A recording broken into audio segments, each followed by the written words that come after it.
Hello everyone.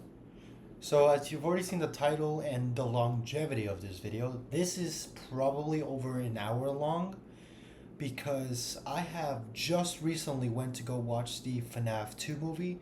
It was amazing.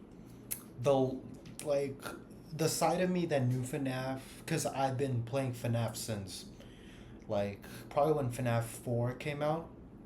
So like 2015, 2016. I don't know, somewhere there.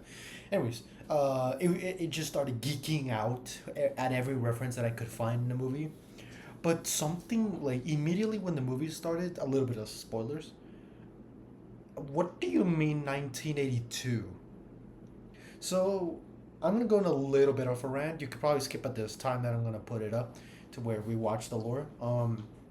So isn't it supposed to take place in 1983 or 1987? Because in the point in the I get how FNAF 1 through 3 is one story, 1 through 4 is another, and then 1 through 6 is a different one. But I know how there's one story where the death of Charlotte Emily is in 1987, but then FNAF 6 it correlates to it being in 1983. But why does this movie take place in 1982? Another spoiler. It is incredible how I saw Baby there. I did not expect Baby to appear at all, which makes me think that is Vanessa gonna take place Elizabeth Afton's place? So like now it's Vanessa Afton, but it can't because Elizabeth Afton has to die on sister location, getting scooped up. So was it like Vanessa was supposed to happen, but it ended up not happening, and then that's how she grew up and started helping with her father? So like she did what Elizabeth didn't and listened to her father, to his father, and didn't get scooped up by Baby.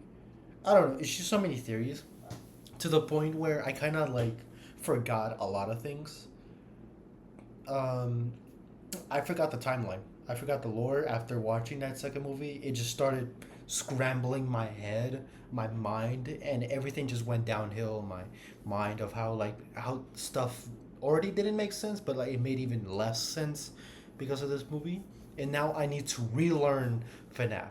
So this is what this video is about. This is the entire FNAF timeline by Fnaf, spelled FUHNAFF. I will put the original video link down in the description and the channel if you guys want to watch it yourself. This is just me reacting to it. But yeah, without further ado, let's go for it. She can sing. All back, all of them, together in one place. Let's relearn it. Five Nights at Freddy's is a franchise with over a decade's worth of content, spanning countless games, books, and now a movie. There's a reason that no matter whose timeline you watch, they all look different. Making a FNAF timeline is not easy. There are so many ways you can interpret this story, and this is mine. So let's start at the beginning.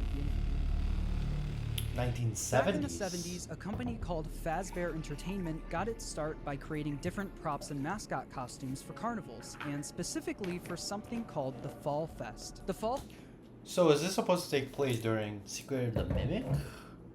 Fest featured various mascot characters such as a bird, an elephant, and the most popular of all, Fredbear and Bonnie. These specific Secret of mascot the Mimic. costumes were so popular, Fazbear Entertainment opened a dedicated restaurant for them called Fredbear's Family Diner, featuring the same Fredbear and Bonnie mascot costumes from the Fall Fest. What Fazbear Entertainment didn't account for, though, was one of their animatronics from the Fall Fest going rogue, Jackie?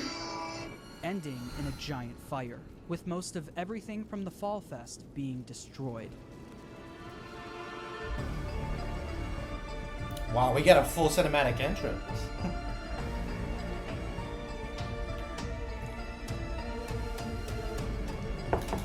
I want to clarify something real quick. I know Game Theory made a timeline video, but I've already seen that video, and honestly, it makes a lot of sense. up until Security Breach. The Security Breach just sucks. No offense to MatPat, I get how he's just trying to come up theories, and I get his theory. It's not confirmed to be true, but like it's such an unlikely theory for the Security Breach part. But just so that people would say like, why don't you go watch the MatPat video? Well, I've already seen it. This one I haven't. So.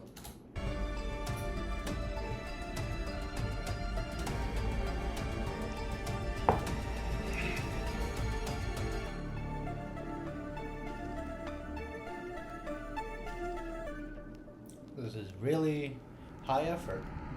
Awesome.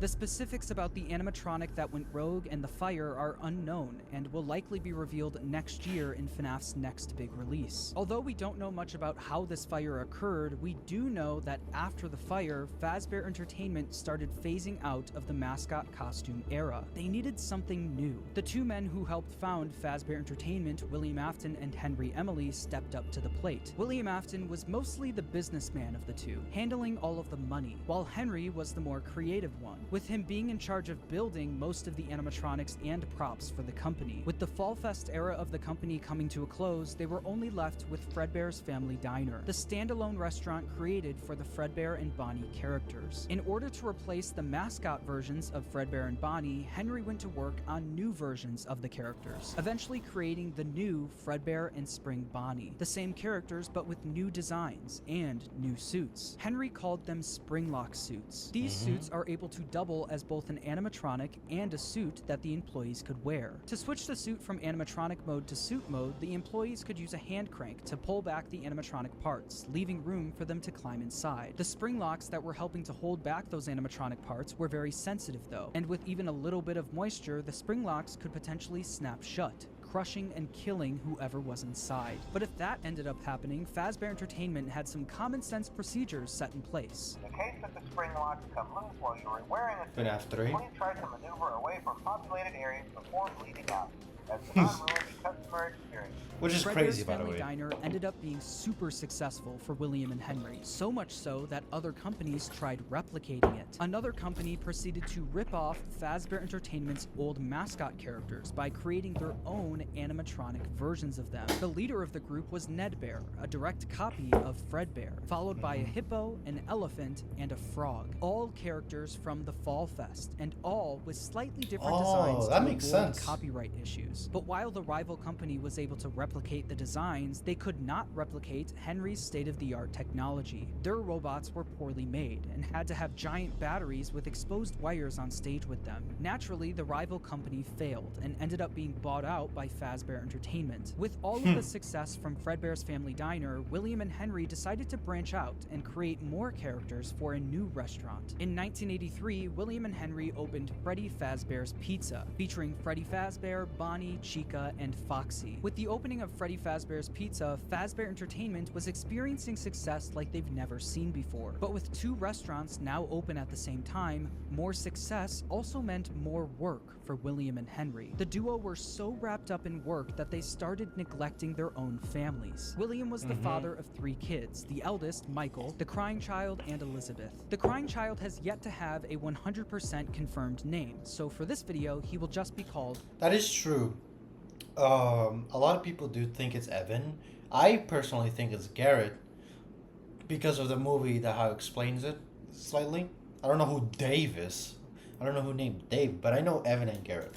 the crying child. Meanwhile, Henry had one kid, a daughter named Charlie. The business partners spent most of their days working, so they both created different ways of taking care of their kids. Henry was the robotics genius, so he used his talents to create a new animatronic to watch Charlie for him. It was called the Security Puppet. This animatronic would sit by the door of Freddy Fazbear's Pizza. Which, this is the FNAF 6 minigame.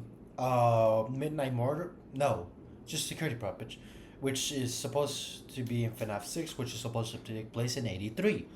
There you go. and make sure that Charlie wasn't able to leave the building. This made it so Charlie could play at the restaurant while Henry worked, without Henry having to worry about her leaving the building or getting kidnapped. The robot was linked directly to a green bracelet that Charlie was wearing. If Charlie, wearing the green bracelet, tried leaving the building, the security puppet would spring into action. William, on the other hand, was the businessman of the company. He cared more about making money, but also saving money. Naturally, he decided to just force his eldest son Michael to babysit while he was at work. Michael was mostly in charge of babysitting the crying child. The crying child didn't have many friends, but he did have a close relationship with his plushies. These plushies were of characters from his favorite show, Fredbear and Friends, Fazbear Entertainment's newest cartoon, featuring Fredbear, Freddy, Bonnie, Chica, and Foxy. The crying child's favorite character, though, was Fredbear. He especially loved his Fredbear plushie. Although he loved the plushie version of the characters, the animatronics would soon become a different story.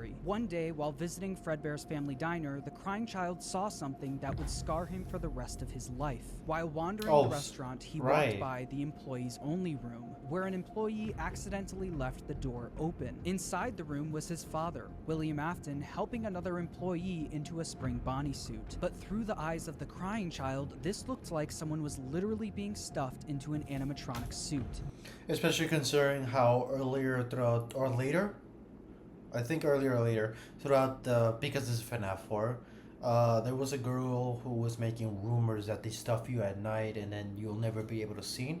So I can understand in his point of view how he can be scared because of that rumor.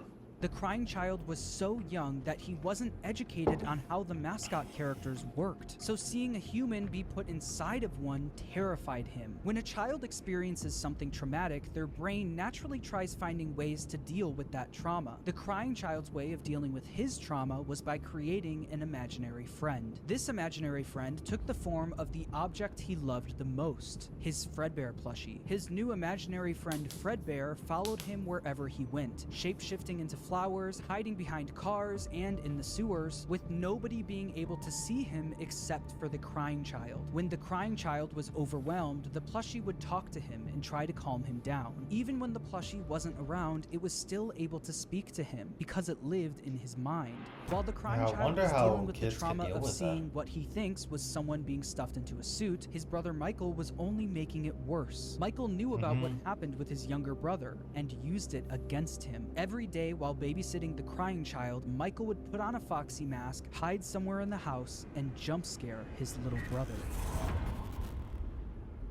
Oh my gosh, ain't no way we haven't animated. This is great. Oh my gosh, the effort. Oh, I'm scared now.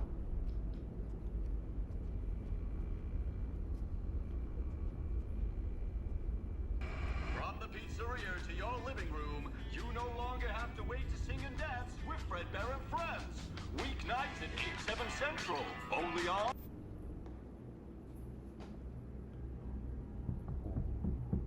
Ooh. This is terrifying.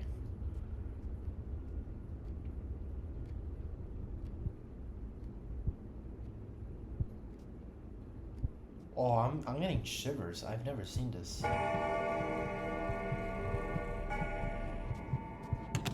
6 a.m. It's 6 a.m.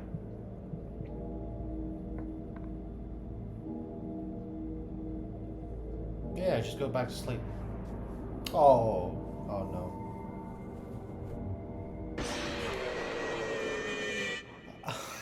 Through all of Michael's bullying, the crying child... Okay. Seriously, that's funny. I was like, is he gonna try to hide under the bed? And as soon as I started thinking of that, it happened. I'm His embarrassed. imaginary friend Fredbear would comfort him and talk him through the situation, saying, "You know he is hiding again. Be careful. Tomorrow is another day." Michael wasn't the only one bullying the crying child, though. The local kids in the neighborhood heard about why the crying child was so scared of the pizzeria, even making up fake rumors related to what the crying child thought he saw there. "You'd better watch out. I hear they come to life at night. And if you die, they hide your body and never tell anyone." But all... Okay, so I guess he didn't hear it before it happened. He heard it after, and it's rumors because of what the kids saw. I can see both ways. It's just I feel like it would have made more sense if the girl said it before he saw it, because then it'd have a reason for him to be scared. It'd be a good reason for him to be scared. But I guess it can work both All of ways. this bullying would come to a head on one special day, the crying child's birthday. Ironically, his birthday party was being held at Fredbear's family diner. Because he was so terrified of being at the pizzeria, he hid under the table, not knowing that Michael and his friends were nearby, planning a prank that would go my terribly gosh. wrong.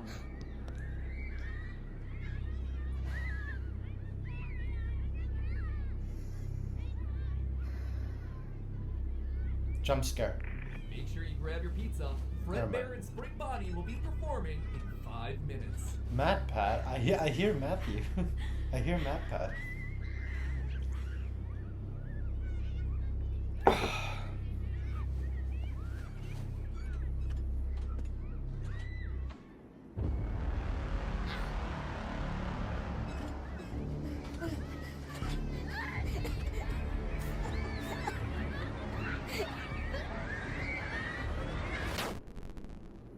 That's cool. I like this. I like this animation. Michael and his friends lifted the crying child up to, quote, give Fredbear a big kiss, and Fredbear bit down on him, leaving his body to go limp. Michael and his friends quickly stopped laughing. Because of Michael's immature behavior, his terrified younger brother paid the ultimate price. Although the crying child was badly hurt, he didn't immediately die. Because of the immense brain damage, he slipped into a coma. After being treated at a hospital, the crying child was taken home so he could be comfortable, surrounded by his only friends, his plushies. In the crying child's final moments, Michael decides to apologize for what he's done, saying, "Can you hear me? I don't know if you can hear me.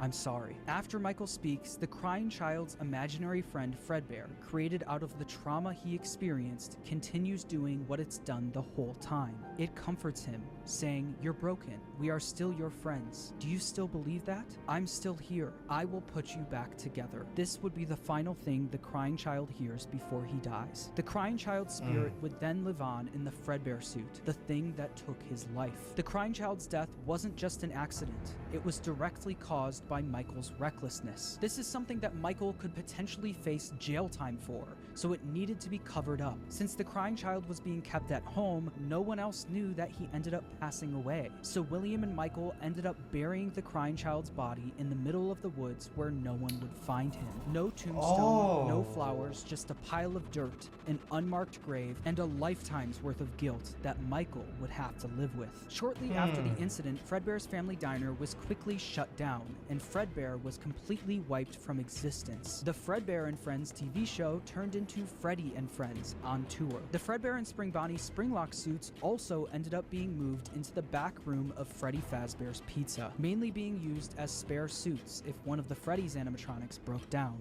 The death of William Afton's youngest son was a pivotal moment in this story, specifically William Afton's story. This was the first domino to fall. A father losing his son is a traumatic situation, and while any other father would take time to grieve, be sad, and properly deal with such a big loss, William Afton took a different route. Afton definitely was upset about his son dying, but it wasn't because he felt bad for his son, it was because it was embarrassing to him. William Afton was a narcissist. He had little to no empathy. All he cared about was work and comparing himself to his business partner, Henry. Henry had a wife, a kid, and a talent for robotics that Afton was utterly jealous of. The death of the crying child sent Afton over the edge because while Henry's family was still perfect, his was now broken. Henry and William had different ways of taking care of their kids, and while Afton employing his eldest son failed, Henry's security puppet succeeded. Henry's daughter, Charlie, lived on. Afton had a hard time dealing with this feeling of embarrassment. He started becoming an alcoholic,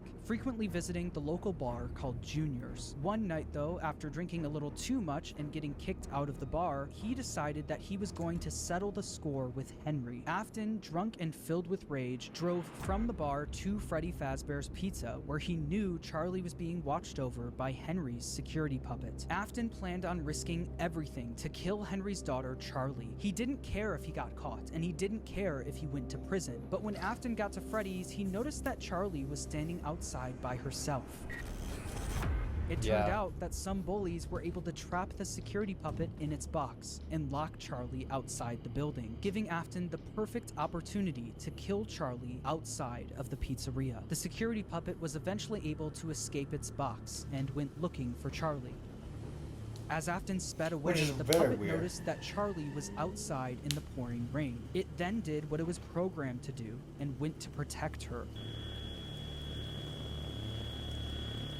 But as the puppet got closer to Charlie's body, the rain started making it short circuit. It was forced to crawl its way over to her until the rain got to be too much and the puppet shut down right next to Charlie's body. While Charlie and the puppet lay lifeless next to each other, Afton was speeding home, driving right past where he buried his son and the bar he got kicked out of. When Afton got home, he was met with his wife sitting in the living room watching TV. So that's his wife, I guess?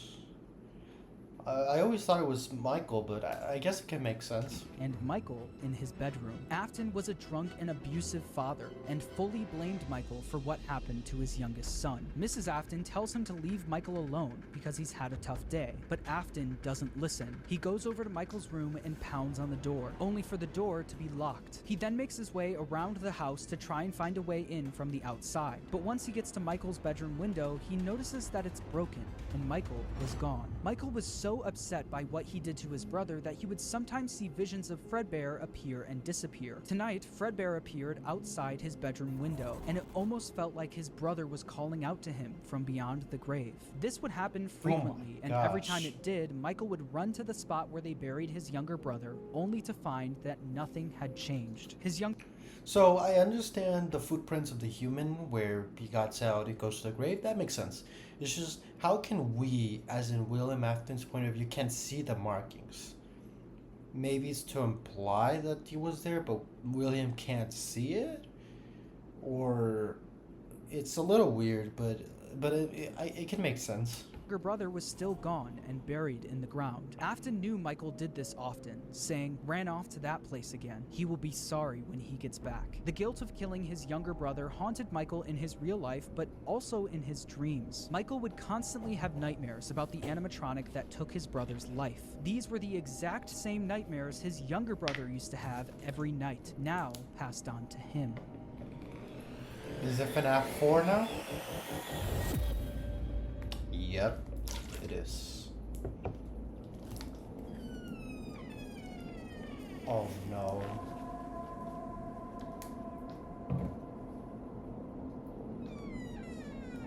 Is that Fredbear? That's... My left ear didn't like that.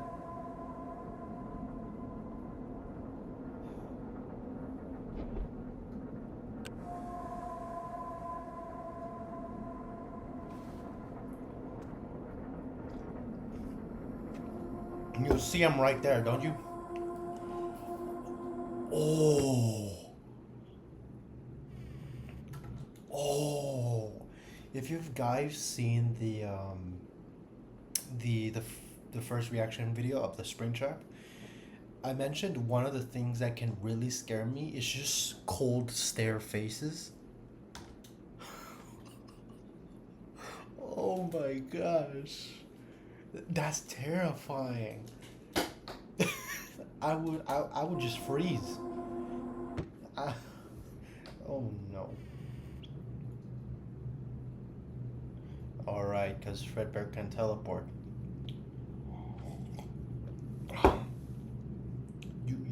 You see him right there. You're looking at him right now.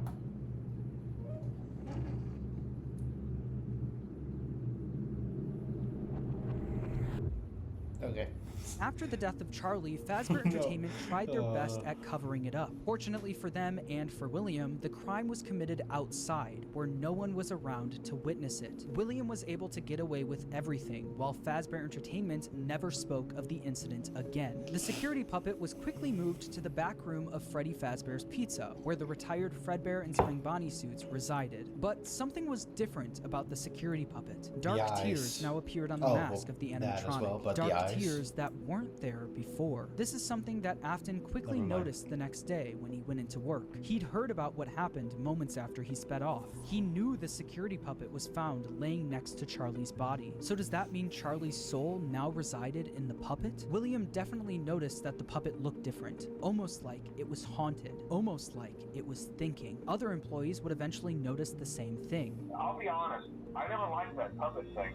It's always thinking, and it can go anywhere. After realizing the security puppet may be possessed by the spirit of Charlie, Afton went back and looked at the crying child's Fredbear plushie, only to find that it also seemed to be haunted. The crying child feared for his life every single day, and that plushie was something he was able to cry and pour his agony into. Afton believed that this is what caused the plushie to appear haunted. It wasn't made alive by the spirit of his son, it was made alive by the agony and fear his son poured into it. Afton quickly became obsessed with the concept of haunted objects, and more specifically, the power of human emotion. He needed to find out if this is something he could take advantage of. Afton then used all of his money he made from Fredbear's and Freddy Fazbear's Pizza to build a giant underground facility directly under his house. It was here that he would try to recreate what happened with his son, to recreate the fear and agony he experienced. In order to do this, Afton didn't take any chances. He needed to replicate exactly what his son went through every day. In order to do this, Afton built a replica of his house underground, along with his son's daily walk to Fredbear's family diner. He also built a makeshift bedroom where he could force kids to have the same nightmare every night. Afton would sit in his office watching them on the cameras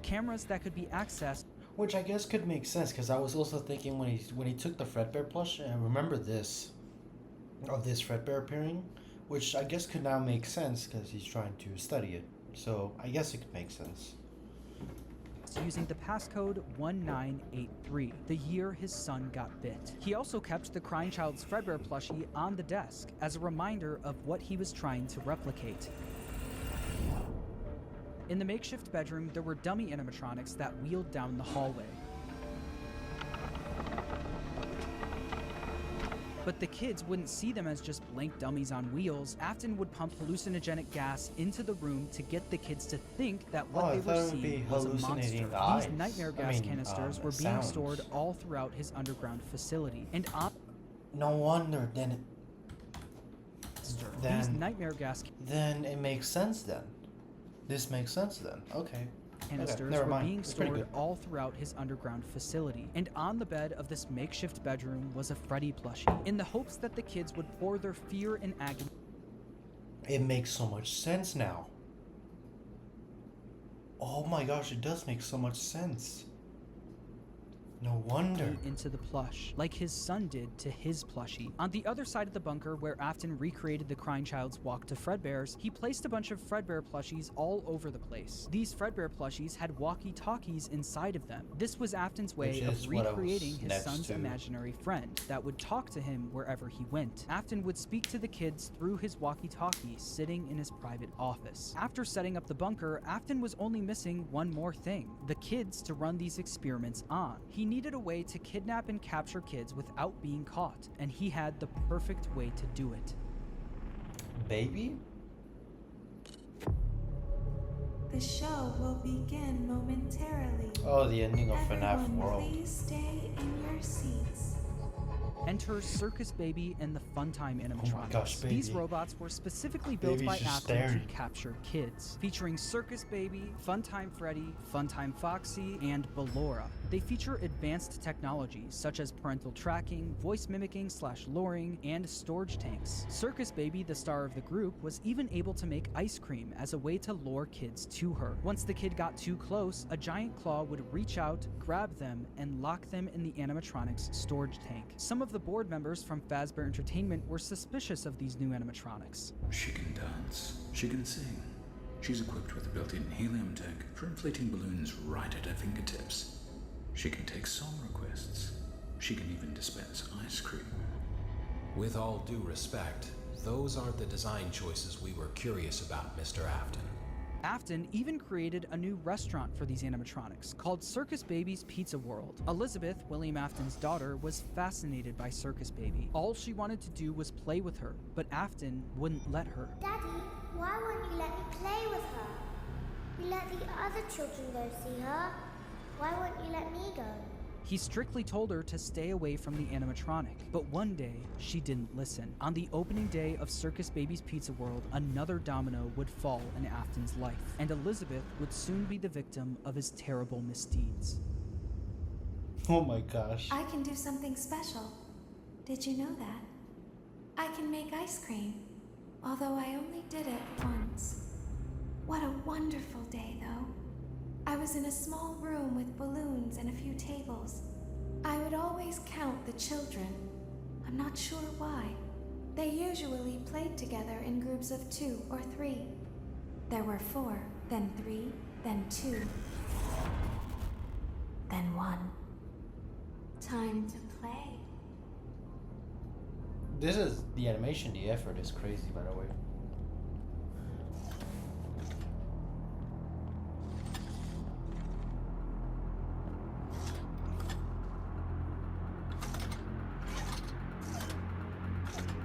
Ice cream.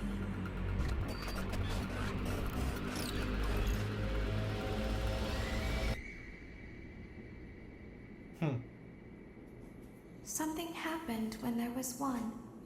I was no longer myself. There was screaming for a moment, but only for a moment. In an instant, Elizabeth was grabbed by Circus Baby and thrown into her stomach hatch. The sheer force of her being grabbed and thrown into the robot's storage tank was enough to kill her almost instantly. This is something that William wasn't able to test. That was until his daughter became the test. William Afton now lost another one of his kids, but this time it was all his fault. After just one day of being open, Circus Baby's Pizza World was shut down. Afton covered up the incident by telling the public that the restaurant shut down due to gas leaks. But not everyone bought that story. The local newspaper wrote about the incident, saying, in other news, the grand opening of Circus Baby's Pizza World has apparently been canceled due to reported gas leaks in the building. Sources close to the establishment questioned the report, saying that strange activity around the area at night suggests something else is to blame. One local is quoted as saying, everything just stopped. There was so much excitement built around this place opening, and then they just stopped talking about it. A tenant from across the street claims to have witnessed a large group of cars surrounding the building during the night, and large pieces of equipment being taken out of the building under tarps. A few weeks later, the building was for sale. There is no comment yet from the local entrepreneur who financed the venture. That local entrepreneur, William Afton, successfully covered up everything. He was able to bring Circus Baby and the Funtime animatronics back down into his bunker, but once he got them there, he noticed something was different about Circus Baby. One distinct feature about Circus Baby was her blue eyes, but what once was blue eyes now were green, the same color as Elizabeth's. In that moment, he knew that his daughter's soul attached itself to the robot. Her soul lived on in Circus Baby. Afton knew that the way Charlie went on to possess the puppet was sloppy, and it was hard to recreate without getting caught. But what if the kids' bodies were hidden where no one would ever look? What if, just like his daughter, their bodies were stuffed into the animatronics? For Afton, Elizabeth's death quickly went from just another inconvenience to a scientific breakthrough. Afton was one step closer to harnessing the power of life itself. But one successful experiment wasn't enough. Just like the fear experiments he built in the bunker, he needed to replicate exactly what happened. He needed to recreate the accident, and he knew exactly how he was going to do it. Using the Funtime animatronics again wasn't an option. Circus Baby's Pizza World was shut down, and the public was already getting too suspicious of the animatronics. But he didn't need the Funtime animatronics. He was going to run the experiment himself. On June 26, 1985, William Afton made his way to Freddy Fazbear's Pizza. There, he would put on the old spring Bonnie suit from Fredbear's to lure 5 kids into the back room. Took a swim with my new friend. Didn't care, I jumped. Is that the Tetris? It is.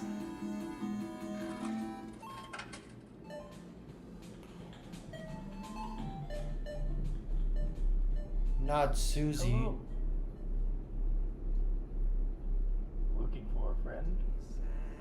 The water's Oh clear, my gosh. swim with me.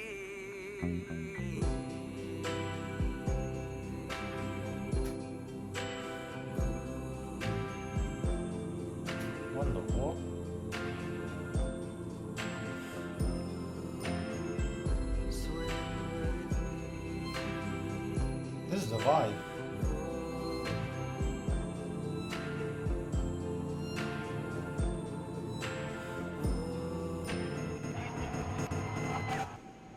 Okay, that's cool.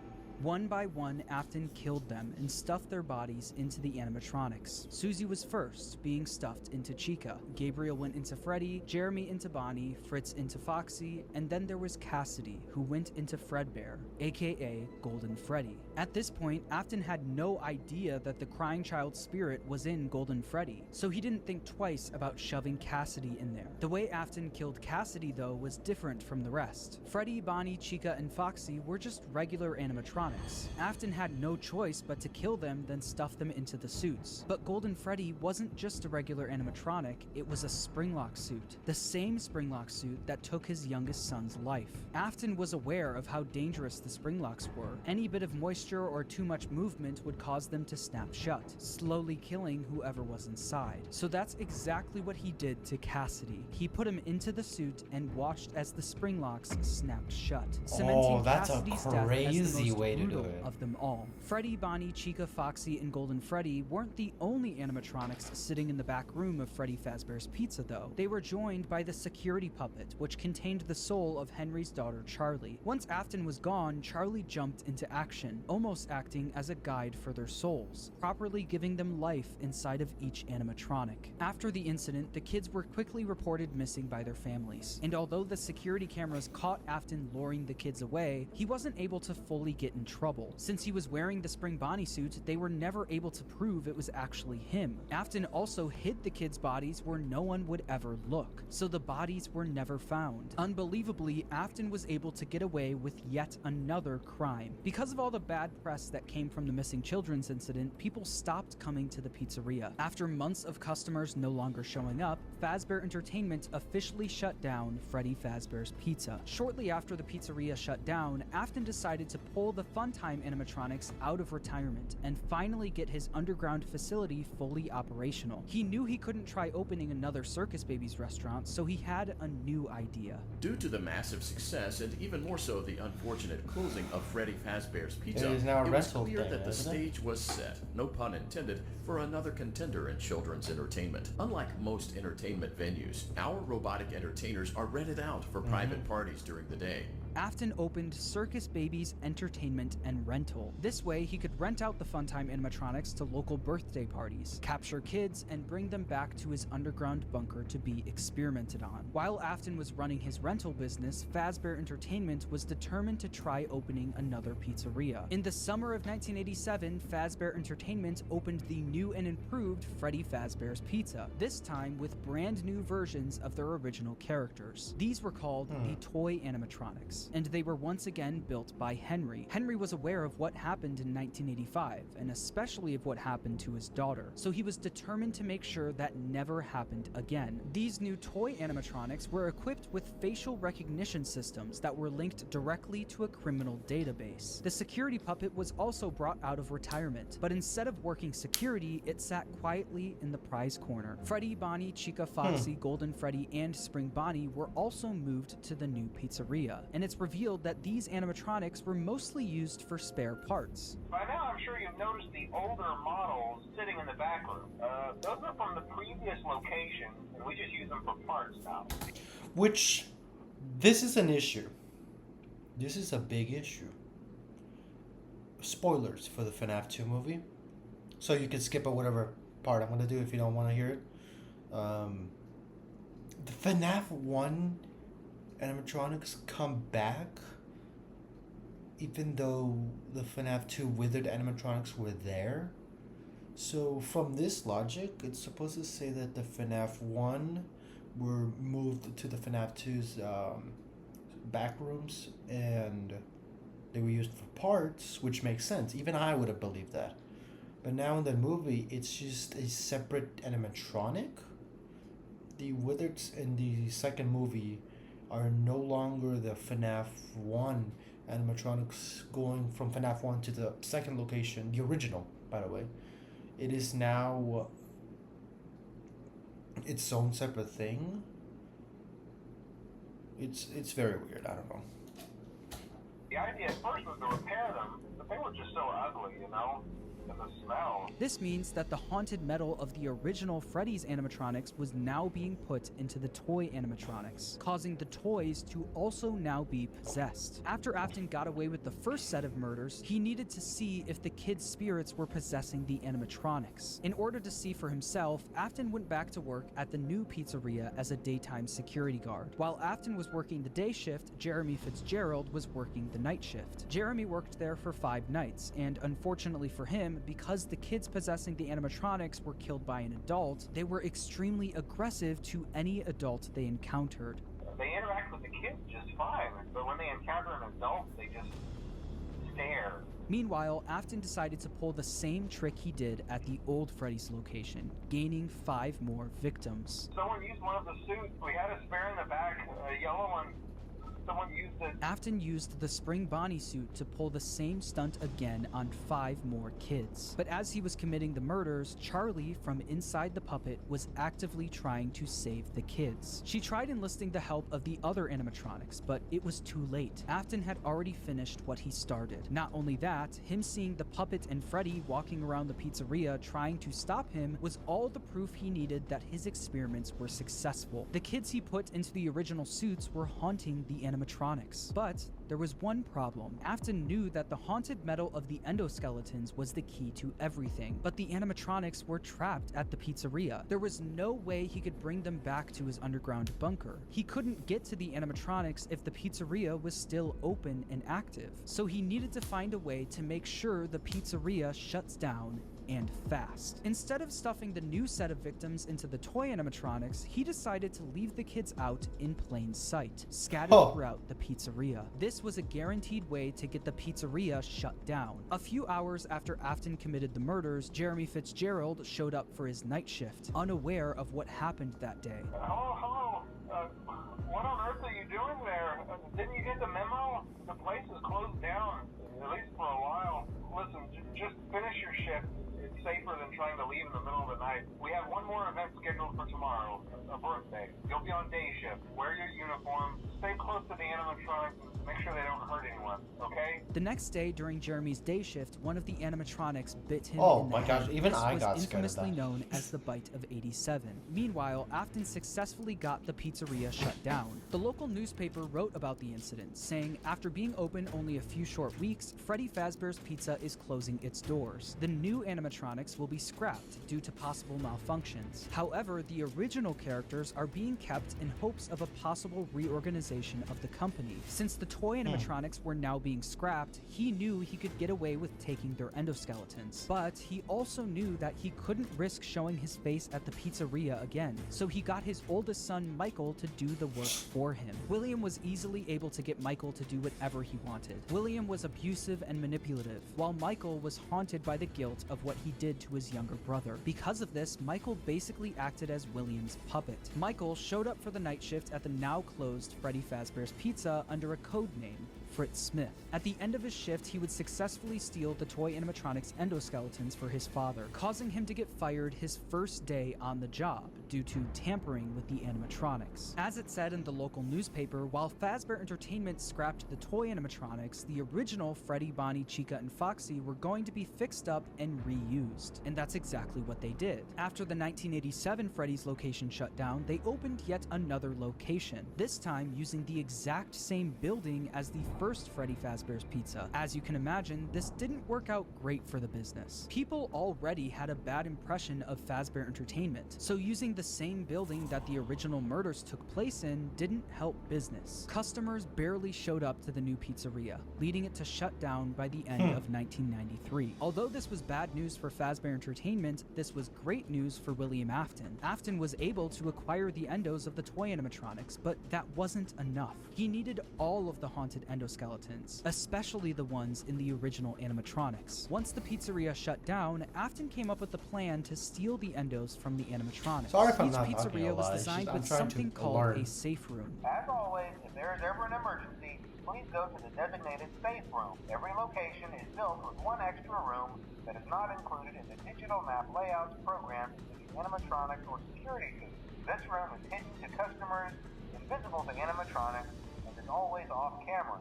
This room was hidden from guests and invisible to the animatronics. Afton would use this to his advantage, luring each of the animatronics to the safe room and dismantling them one by one. The kids possessing these animatronics were the same kids he lured into the back room all those years ago. He planned to use the same trick to lure the same kids all over again.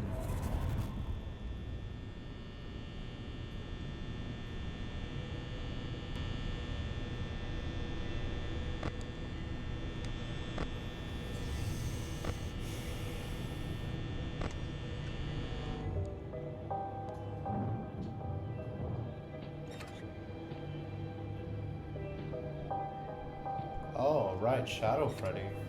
Which they haven't explained. They haven't explained Shadow Freddy and Shadow Bonnie. Normally, in theories, they were both victims to a spring lock.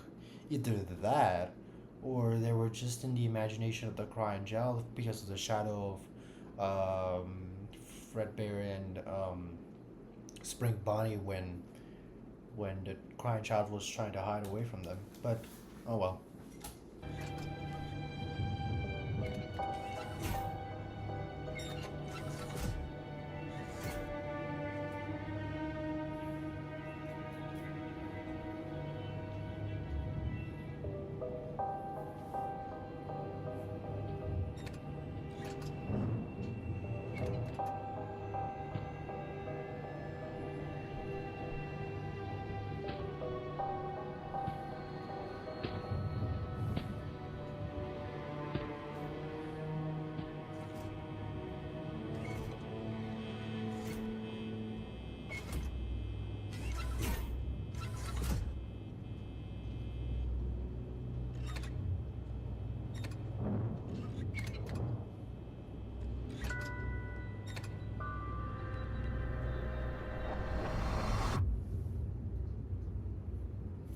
Which I think it's a more viable option that the shadow animatronics are actually employees, because it was technically like there was evidence that the employers are the only people who would know the safe room, and the as you can see, the main cast aren't able to enter because it's technically invisible to them, except for the Shadow Freddy.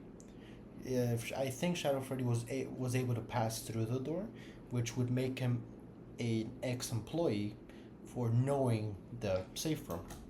Once he finished dismantling each animatronic and stealing their endoskeleton, he brought them down to his underground bunker, where he would melt them all down into one liquid substance called Remnant. Not only did Afton rob these kids of their lives, he would use their souls long after they're gone for his own personal gain.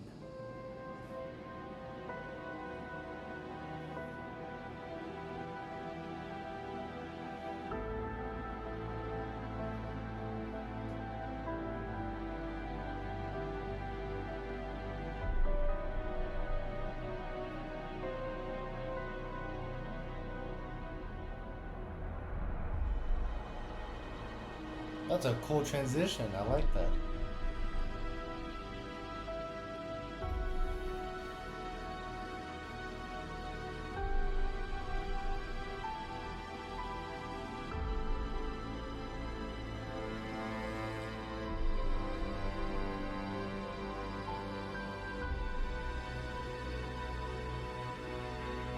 Kind of weird how Remnant is only able to be destroyed or kind of destroyed through fire.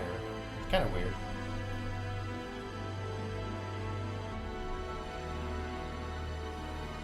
Dude, it's like a whole movie.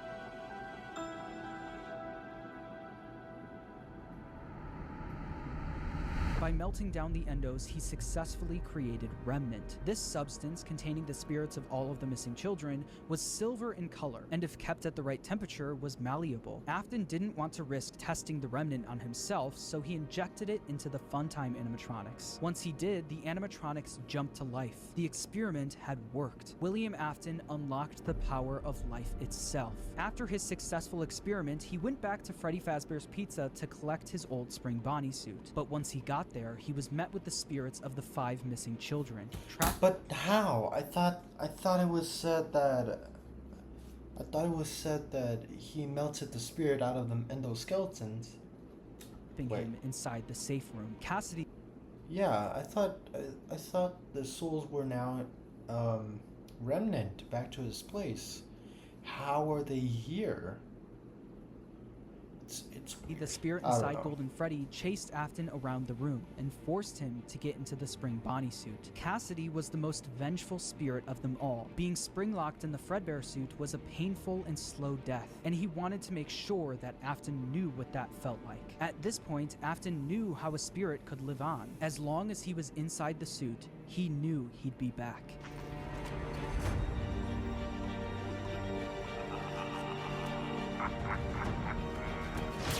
But due to the restaurant having leakage issues, and then he started tweaking out.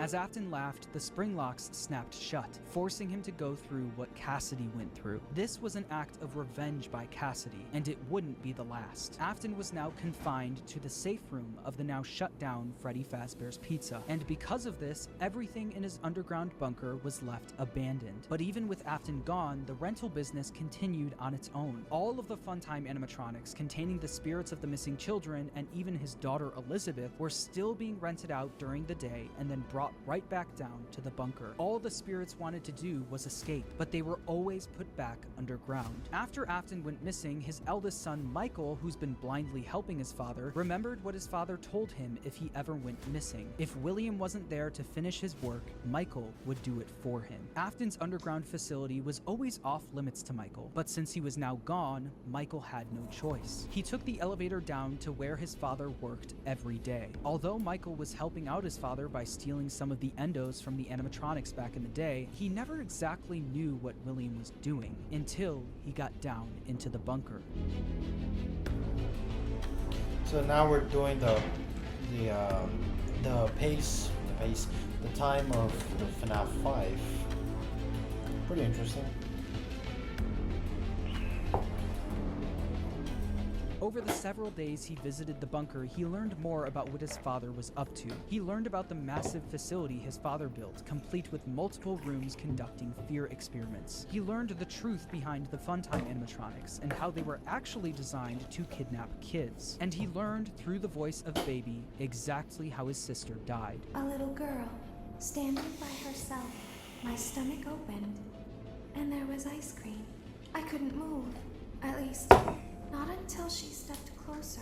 But as the week went on, Baby was conducting a plan of her own, a plan to escape the bunker using Michael's body. Elizabeth was no longer the person Michael remembered her as. She was entirely devoted to her father and would do anything to make him proud of her. At the end of the week, all of the Funtime animatronics endos were scooped out, with all of them combining into one animatronic called Ennard. This creature, containing the spirits of the missing kids and Elizabeth, knew they wouldn't be able to escape the bunker looking like an animatronic. They needed a human body to walk around in.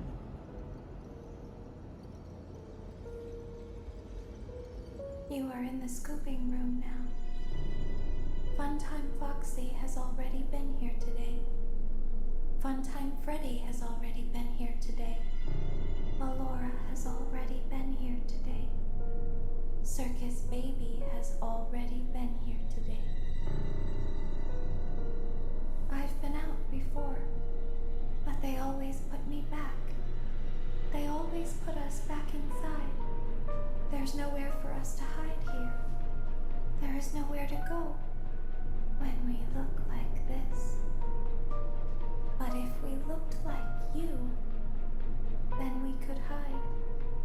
If we looked like you, Which this is entirely we'd have creepy somewhere to go. as its idea. The scooper only hurts for a moment.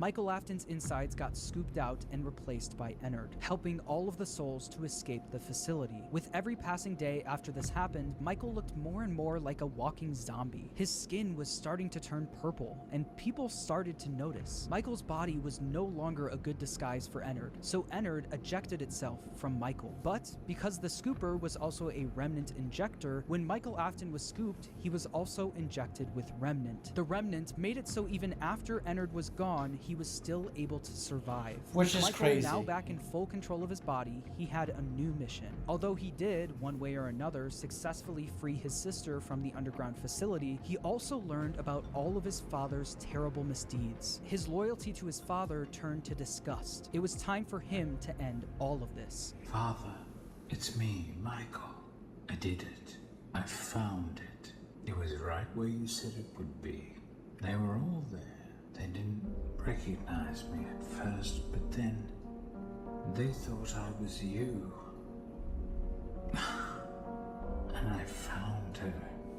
I put her back together, just like you asked me to. She's free now, but something is wrong with me. I should be dead, But I'm not. Which is I've crazy. been living in shadows. There is only one thing left for me to do now. I'm going to come find you. And burn. I'm going to come find you. Michael would spend years searching for his father with no luck, until a new ad in the local newspaper caught his attention. Someone decided to open something called Fazbear's Fright, the horror attraction. Which, by the way, I want to say, spoiler again for the Fnaf 2 movie. When the movie ended, and then there was the post-credits scene, we were walking down the aisle, and then it happened. I was like, oh, there's still a little bit more. And there was these two guys just went into the original restaurant. I was like, oh, that's weird. Who are they? And this is where the geek side of me came out. And then as soon as I heard, oh, we got to move these animatronics to the new place, this place is being taken down and like that, I screamed. I'm not joking. I started screaming. I was like, FNAF 3! FNAF 3! It's like I started screaming. It was just such a geek side of me that realized the referencing that they're doing. And they showed Springtrap like barely, but like they showed him at least. So I just wanted to say that. It was such a cool moment for me. Local amusement park is getting ready to scare your socks off with a new attraction based on the unsolved mysteries of Freddy Fazbear's Pizza. Featuring actual relics from the decades-old pizzeria, this new attraction is guaranteed to bring back your childhood in the worst possible way. As if using the crimes of his father to make a profit wasn't bad enough, they also went back to the old pizzerias and collected any objects they could find to put on display at the attraction. Michael immediately applied for the job of the security guard with the sole intention of burning the place to the ground. When he got there, he saw the remnants of his past, the shells of all of the animatronics, missing every single one of their endoskeletons. He knew they could only find the shells of the animatronics because he and his father stole their endoskeletons all those years ago, leaving only the shells behind. On day 2 of working at the attraction, he got word that they found a real animatronic.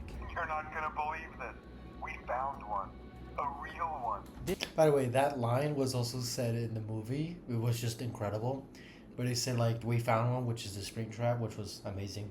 This real animatronic ended up being his father, still inside the Spring Bonnie suit he died in decades ago. Even though his father was now in the building with him, he still decided to go through on his plan, all in an effort to end his father once and for all. Michael then rigged the wiring in the building to catch fire, burning the horror attraction to the ground with his father inside.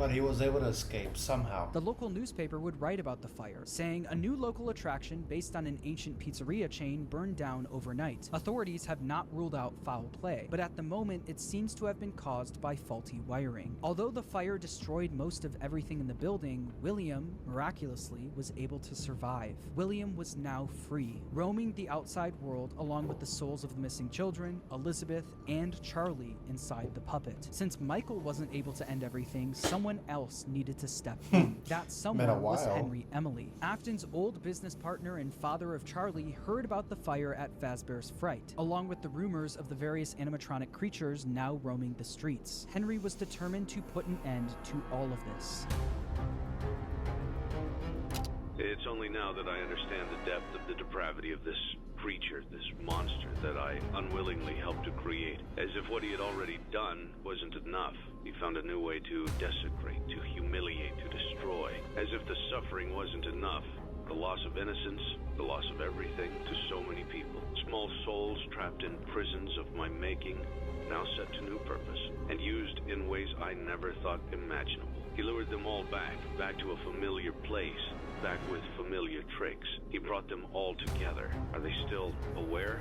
I hope not. It keeps me awake at night. I could make myself sleep, but not yet. Not until I undo what he has done and heal this wound. A wound first inflicted on me, but then one that I let bleed out to cause all of this. He set some kind of trap. I don't know what it was, but he led them there again. He overpowered them again. And he robbed them of the only thing that they had, again.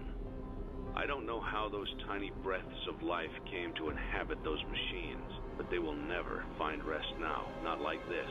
I have to call them all back, all of them, together in one place.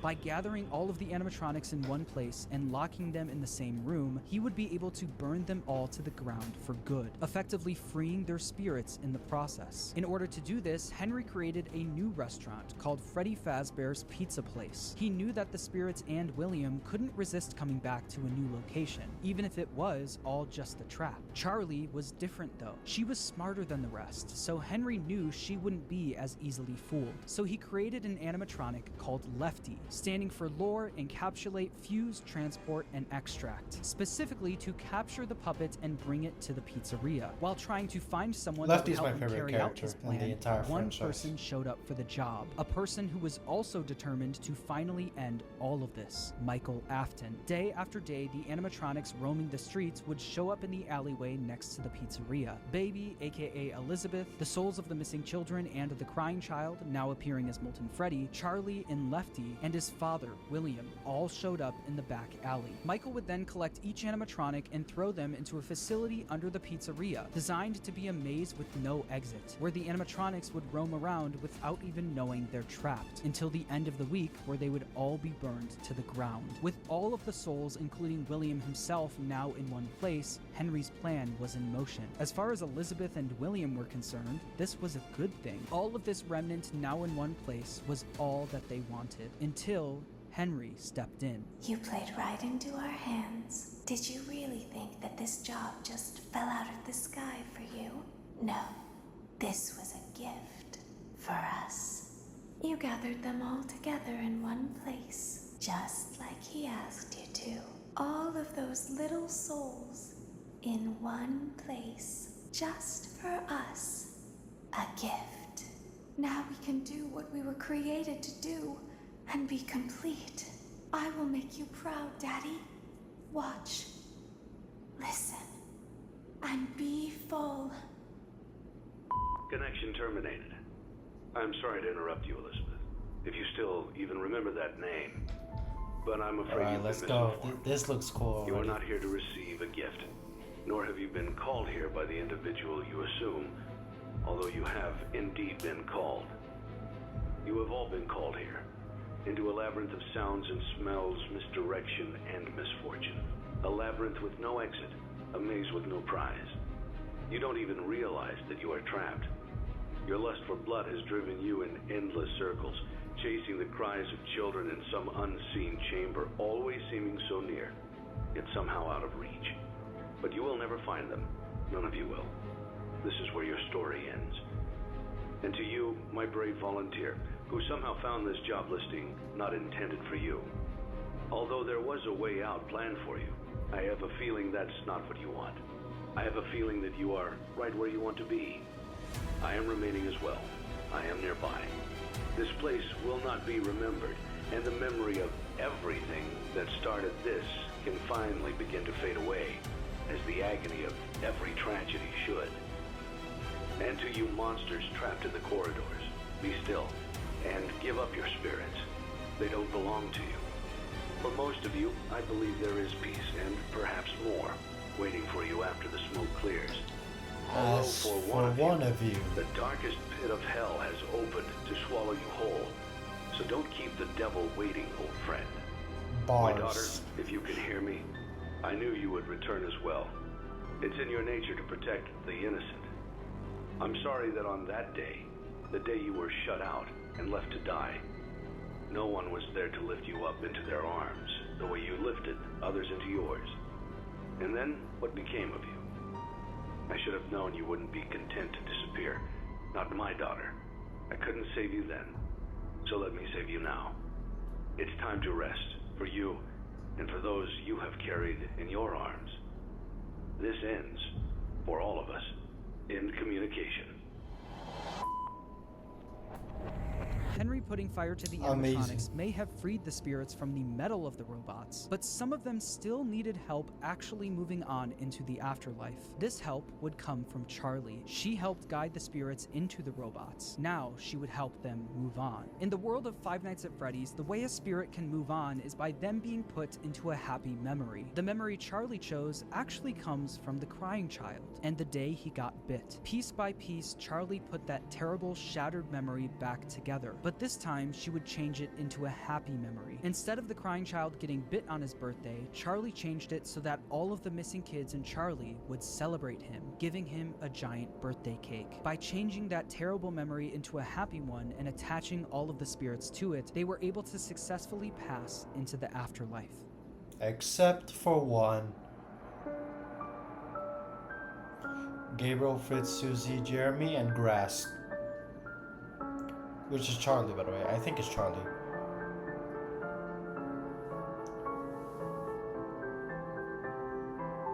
This is cool. I love the effort put into this. These are awesome.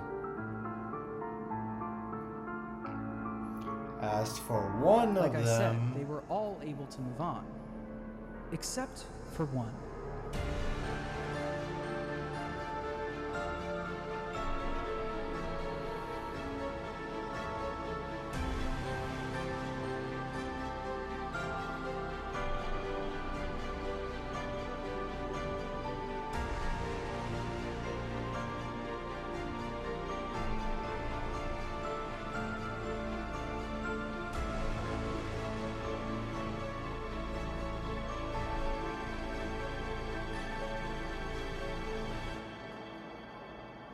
Cassidy, the most vengeful spirit of them all, wasn't done yet. He decided to attach his soul to Williams, making sure that William was unable to move on. By attaching his spirit to Williams, he was able to trap Afton in an endless loop of death. He made Afton relive every one of his terrible misdeeds. The fear experiments, his underground bunker, and the pizzeria where Cassidy was killed. Afton experienced all of this while being attacked and killed over and over again by all of the animatronics from his past. Every time an animatronic would attack him, Cassidy would be there, reminding him that the suffering will never end. We've only just begun.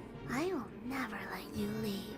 I will well, never only on let some you rest. specific He tried animatronics. to release you. He tried to release us, but I'm not gonna let that happen. I will hold you here. I will keep you here, no matter how many times they burn us. Cassidy knew that Afton didn't deserve the afterlife. He deserved to pay for what he's done for all of eternity.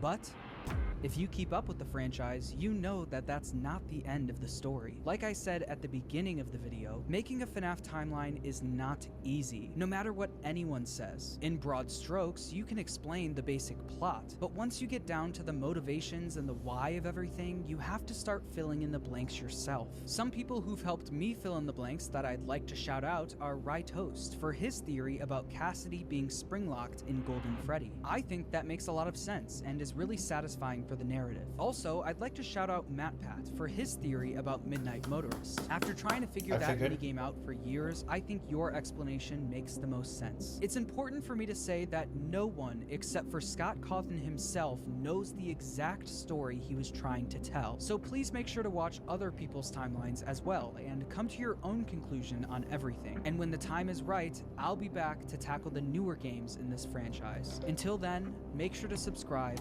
and thanks for watching.